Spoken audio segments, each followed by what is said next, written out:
جناب توقیر صاحب کا سوال ہے کہ ماہ مقدس رمضان المبارک میں خاتون کو حیض و نفاس کا زمانہ آ جاتا ہے تو خاتون کیا کریں گی؟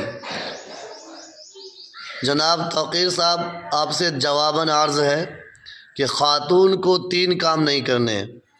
نمبر 1 روزہ نہیں رکھنا، نمبر 2 نماز نہیں پڑھنی، نمبر 3 تلاوت قرآن نہیں کرنی۔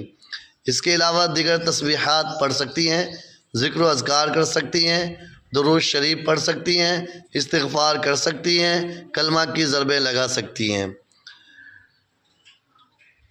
قضا رمضان کے روزوں کی قضا رمضان کے مہینوں کی بات کی جائے گی اور کرنی ہوگی، ضروری ہے۔ نماز کی قضا نہیں ہے، وہ فرض نماز ہو، نفل نماز ہو، سنت ہو، واجب ہو، کسی بھی نماز کی قضا نہیں ہے۔ ان ایام کی جو ایام مخصوص میں نمازیں قضا ہو جاتی ہیں اس کی قضا نہیں ہے، اللہ نے رخصت دی ہے، معاف کر دیا ہے۔ خدا